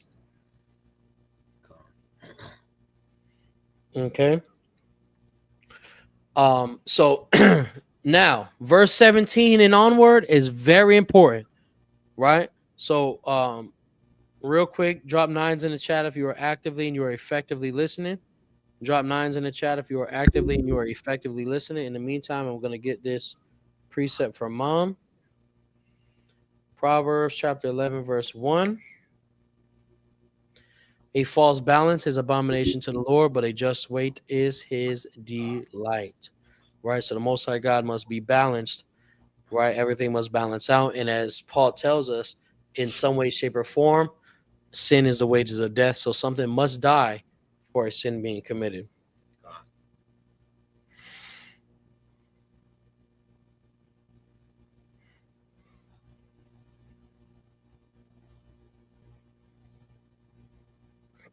Right?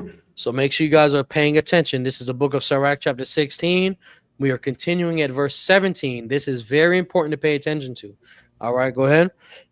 Sirach chapter 16, verse 17, in the Good News Translation.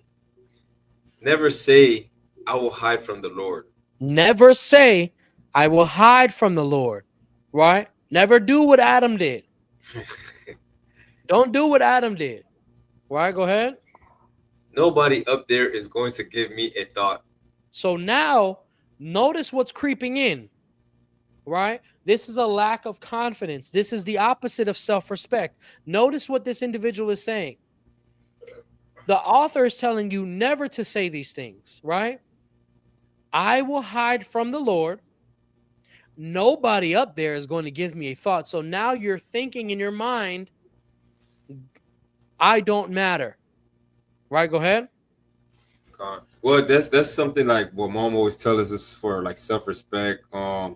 Reminding yourself you are wonderfully and beautifully made.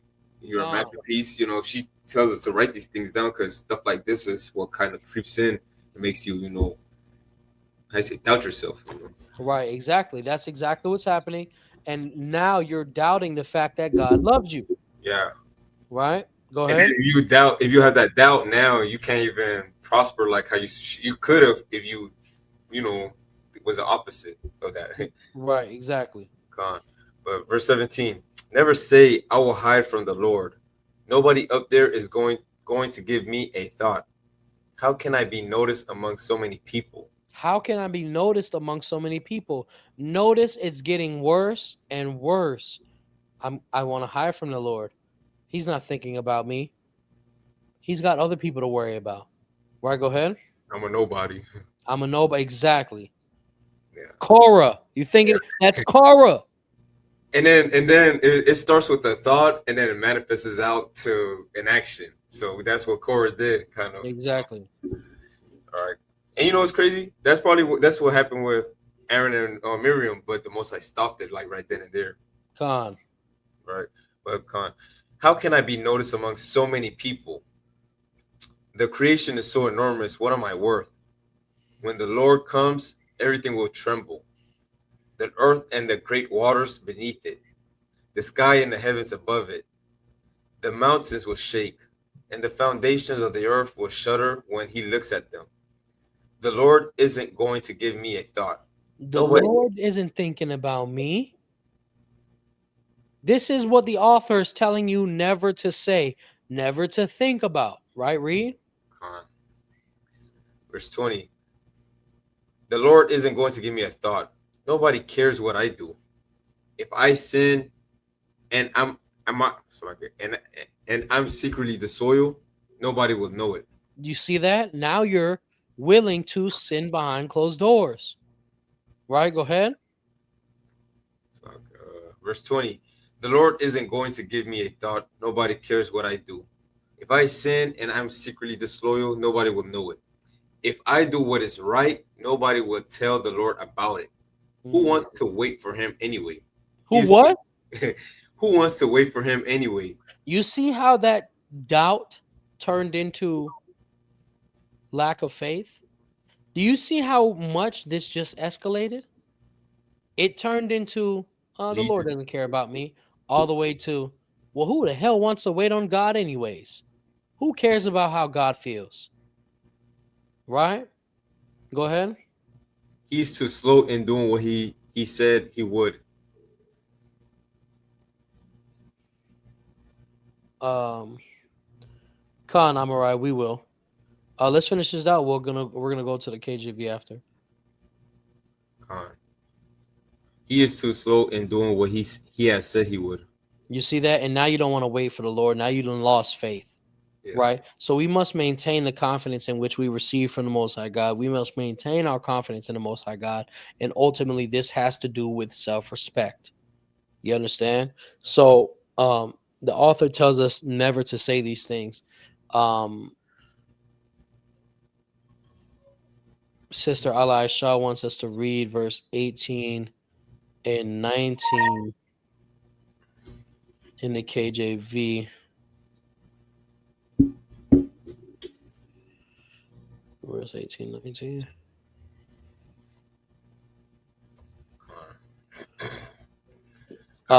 Start at 17. All right.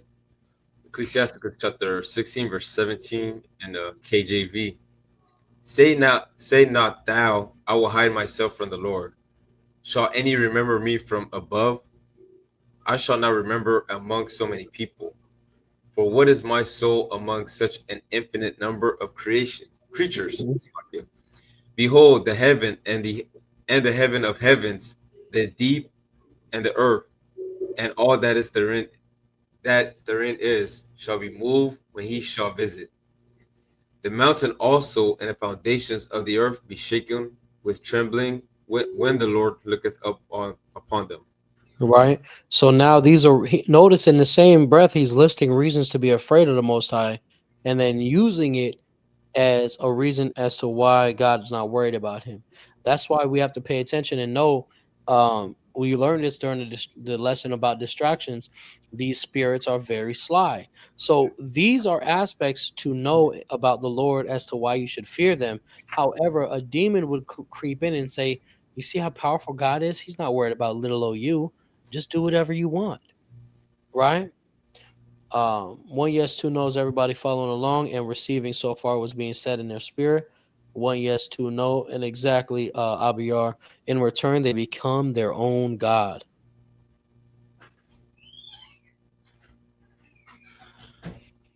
All praise, honor, and glory to the Most High. One yes, two no. Are you following along? Are you receiving what's being said in the spirit?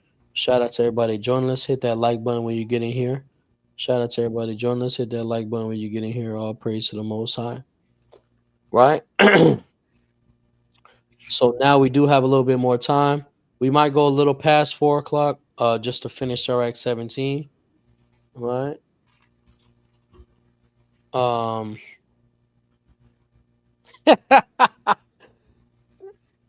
Just imagining my wife's face hearing that on the TV just now. It's hilarious.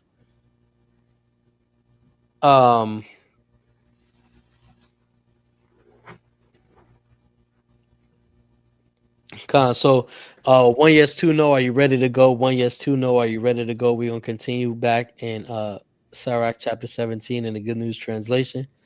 1 yes, 2 no, are you ready to go?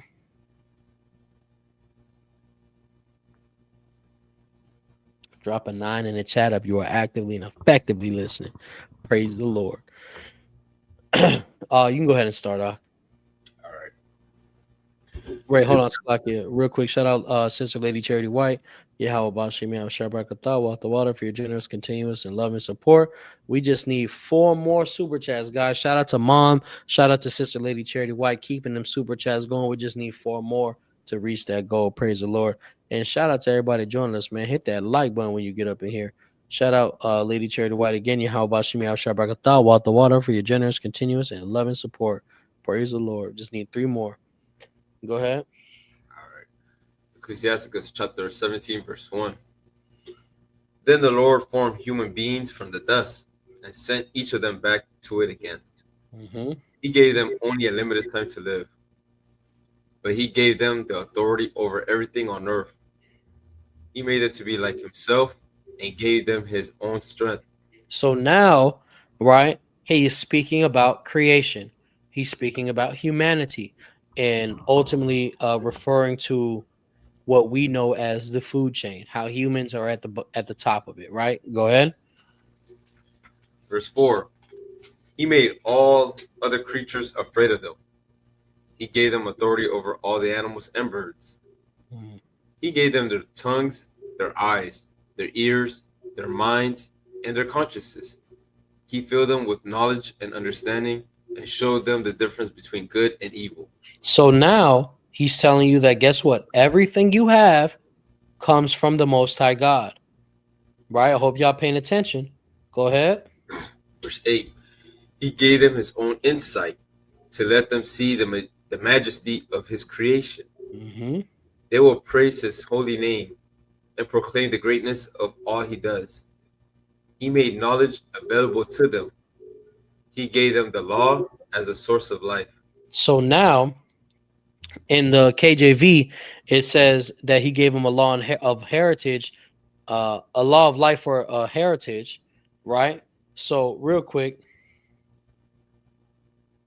at the top, he's dealing with humanity, right? It says formed human beings from the dust, right? Did he form every single human being from the dust?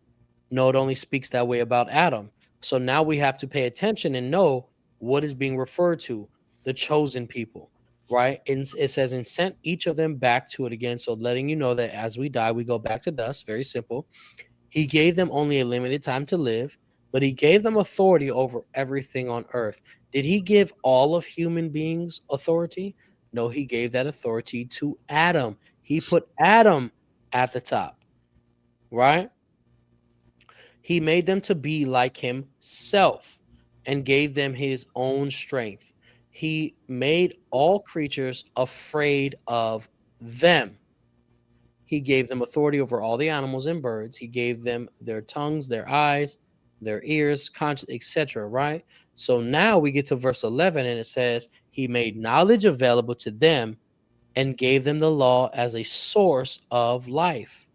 It already mentioned earlier knowledge of good and evil. So this now must be referring to the law that he gave to Israel, right? Or even to Adam, he gave particular sets of commandments, or his chosen seed line, Noah, Abraham, etc. Right? Go ahead. Verse 12. He made an eternal covenant with them and revealed his commands to them. Mm-hmm. They saw the splendor of his majesty and heard the glory of his voice. You see that? Did that happen with everybody? No. So we have to identify who is being spoken about. Right now, the author is praising the Most High God. I want you to know that. I hope you're paying attention. The author is praising the Most High God for all of the glorious things he's done, right, for the nation of Israel. All right, 1 yes, 2 no. Hope you're following along. All right, real quick. Tribe of Issachar posted in the chat, Isaiah chapter 45, verse 7. I form the light and create darkness. I make peace and create evil. I, the Lord, do all these things. Shout out to the house of Amariah, Hawashimi Al Shabrakatah, Water Water, for your generous, your continuous, and your loving support. Definitely appreciate it. And the house of Amariah again being a member for 4 months. Bronze Trap Stars, Yahawanathan Ban Lawya, Water Water, for your generous, continuous, and your loving support. All praise to the Most High. All right, and again, shout out to everybody joining us. Hit that like button when you get in here and share the video. All right, let's continue. Oh, Salah. Gosh. Verse 12. He made an eternal covenant with them and revealed his commands to them. They saw the splendor of his majesty and heard the glory of his voice. He warned them against unrighteousness and taught each person how to treat others. Now, real quick, he warned them against unrighteousness and taught each person how to treat others. So now we have to know that, guess what? Just like, remember what Paul said, that the Most High God showed you how to love. He personally showed you how to love. We're seeing the author of Sirach also say the same thing. There are so many witnesses against us right now on saying, look, you've already been warned. You need to love each other. You've already been shown this. So now the more that we refuse to do it is the more we're going to be held accountable. Real quick shout out to Amariah again. Water Water, for your generous, continuous, and your love and support. Because you sent a super sticker that doesn't technically go toward the goal, but it is definitely still appreciated. Right? Go ahead. That's probably something I would do. Verse 15. The Lord is always aware of what people do. So we just read in Sirach 17. No. Sirach 16. Not to say that God doesn't know what you're doing. Yeah. He just got done praising the Lord. I want you to know that. He was praising God for all the wonderful, magnificent things he's done for us, right? And now he's telling you the Lord is always aware of what people do. Read. The Lord is always aware of what people do. There is no way to hide from him. He gave each nation its own ruler, but Israel is the Lord's own possession. The Lord is always watching the people do watching what the people do. Mm-hmm. Everything they do is as clear as day to him. None of their sins are hidden from him. He is aware of them all. When we give to the poor, the Lord considers it as precious as a valuable ring. So now, real quick, right? Before we continue, because the next portion is going to be real nice. He gave each nation its own ruler, but Israel is the Lord's own possession. So now remember what Deuteronomy 32 says about how the Most High God disseminated spiritual beings. Sirach also attests to it, how the Lord gave each nation its own ruler. This is not talking about earthly rulers, because it then says, but Israel is the Lord's own possession. Just to let you know, it's dealing with spiritual entities, right? I was thinking about Deuteronomy 32:8. Yeah. Verse 19, the Lord is always watching what people do. Everything they do is as clear as day to him, letting you know and emphasizing, guess what? You have the absolute inability to hide from God. Doesn't matter how deep, dark of a crevice you crawl in to do evil, God will see you. Right? Start from verse 20 again. Verse 20, none of their sins are hidden from him. Mm-hmm. He is aware of them all. When we get to the poor, the Lord considers it as precious as a valuable ring. Human kindness is as precious to him as life itself. So now the author is sharing from their perspective how important it is for us to be kind to each other, and what the author believes that God perceives it as.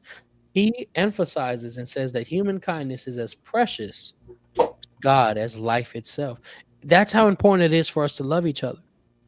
Remember, it is the root of both of the greatest commandments, right? Go ahead. But not only to love each other, to like each other, which is where the kindness comes in. Because you can love somebody, but still don't even, put your full effort to it. Right, exactly. Well, you want to do Lady Charity? Yes. Shout out to Lady Charity White. Yahawanathan Ban Lawya for your generous, continuous, and loving support. Shout out to Amariah, said it wouldn't let me send my last dollar on Cash App for some reason. Um, I don't know. Cash is trying to protect his last dollar. Shout out Tribe of Issachar, sending the scripture, Jeremiah chapter 16, verse 17. For mine eyes are upon all their ways. They are not hid from my face, neither is their iniquity hid from mine eyes. Come. Right. Go ahead. Verse 20. None of their sins are hidden from him. He is aware of them all. When we give to the poor, the Lord considers it as precious as a valuable ring. Human kindness is as precious to him as life itself. Later, he will judge the wicked and punish them. They will get what they deserve. Mm-hmm. The Lord will allow those who repent to return to him. You see that? He will allow those who repent to return. So this forgiveness, this turning from your evil, this has been going on for a millennium at this point. Yeah. Right? Go ahead. He always gives encouragement to those who are losing hope. He will always give encouragement. And this is right after what we just learned about people who lose hope. That's what happens when you lose hope. You think that God isn't caring about you, and then you turn on him. Right? Continue. Verse 25. Come to the Lord and leave your sin behind. Pray sincerely that he will help you live a better life.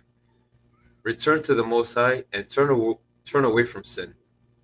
Have an intense hatred for wickedness. Have what? Have an intense hatred for wickedness. You have to have an intense hate for wickedness. Not just at camp, not just on the new moon, not just on the Sabbath class, not just Miami Mondays, not just coffee hours, not just on Cross the Line Radio, not just on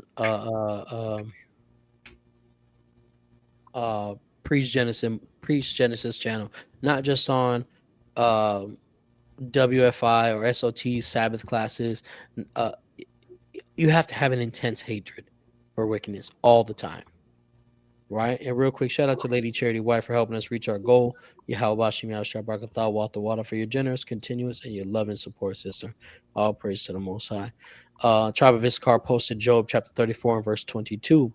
There is no darkness nor shadow of death where the workers of iniquity may hide themselves. Ooh wee. Right? Let's do from 26 again. 26. Verse 26. Return to the Most High and turn away from sin. Have an intense hatred for wickedness. Those who are alive can give thanks to the Lord. But can anyone in the world of the dead sing praise to the Most High? Mm-hmm. A person who is alive and well can sing the Lord's praises. But the dead who is no longer exist have no way to give him thanks. How great is the Lord's merciful forgiveness of those who turn to him. But this is not the nature of human beings. Not one. It's like, read from verse 29 again. How great is the Lord's merciful forgiveness of those who turn to him. Mm-hmm. But this is not the nature of human beings. This is what? This is not the nature of human beings. Read. Not one of us is immortal. Nothing is brighter than the sun. Mm-hmm. But even the sun's light fails during an eclipse. How much easier it is for human thoughts to be eclipsed by evil. How much easier. So now pay attention to what just happened. He just was talking about the forgiveness of the Most High God, right? And now said that, guess what? That's not the nature of human beings. So now he, based on his experience of how he sees us behaving, he's like, we don't want to forgive each other. We don't want to have mercy on each other. And then he uses the sun and how eclipse occur, right? How the light technically, goes dark from the sun during an eclipse. Well, guess what? How much easier is it for human thoughts to be eclipsed by evil? Look how easily we're overcome by evil. Look how easily we're enticed by shiny things. Right? Go ahead, verse 32. Even if it's shiny things, we were just the roads, somebody else roads. Mm-hmm. Okay. But where am I? Oh, verse 31. Nothing is brighter than the sun, but even the sun's light fails during an eclipse. How much easier it is for human thoughts to be eclipsed by evil. The Lord can look out over all the stars in the sky. Human beings, they are dust and ashes. Right. So now that makes us even more, right, held to a standard of having to love each other. Right. The Most High God, man, let him do his job. Right. Let him do his job. Let him do what he's able to do. He can see far beyond what we can. Right. So let's focus on what we have. Let's focus on who he's given us. Let's focus on where he put us. And let's do what we're supposed to do, ladies and gentlemen. And of course, big shout out to Kwame Israel. Yahweh Bashimi Al Water Water for your generous, your continuous, and love and support. Of course, with today, just with today's super chats, all praise, honor, and glory to the Most High. It is now brought us down to 63 people. All right. 63 people. $40 from 63 people. This is for the month of September and October. All praise, honor, and glory to the Most High. We are indeed getting closer and closer as the Most High God sees fit. Shout out Chief Sister Tanya for joining us. All praise, honor, and glory to the Most High. But that was the end of the wisdom portion, just on time too. Praise the Lord. It's 3:58 p.m. on the Eastern Seaboard. Um, Again, make sure that you guys know that we pray for our people. We pray for our land. We pray for our land and we pray for our people. We pray for physical, mental, spiritual, emotional, agricultural, and financial health with stability. Of course, we do so. Bahashem Hamashiach Awashai. Tribe of Issachar sending one more scripture for us here. We have 2 Timothy chapter 3 and verse 13. But evil men and seducers shall wax worse and worse, deceiving and being deceived. That's indeed true. Just like Yahushua said that, hey, as sin increases, lawlessness increases, the love of many will wax cold, right? But big shout out to everybody that joined us this evening. Again, we want to make sure that we spread the word as much as possible. If you are looking to celebrate the Passover and you want to do it with Servants of Yahweh Ministries, you can contact us via email using admin at servyhwh.info. That is admin at servyhwh.info. All right. Of course, there'll be a screening process. Of course, you got to be an Israelite. All right. But contact us. We'll be holding the first Passover March 31st down here, South Florida. So contact us as soon as possible. Get your RSVP locked in. Of course, you can contact us for any general inquiries if you want to be added to the prayer list, if you need your free prayer book, your free song book, all of those things, and any of those things, your religious exemption letters, etc. Right? But without any further ado, ladies and gentlemen, again, big thawada to everybody who joined and who will be joining later.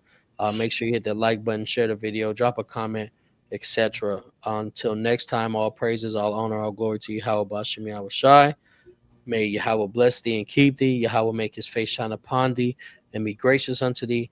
Yahweh lift up his countenance upon thee and give thee peace. Until next time, shalom, Shabbat shalom. Shabbat shalom. Ahmataza.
Thank you for watching. Like, share, and subscribe now. All praises to the Most High.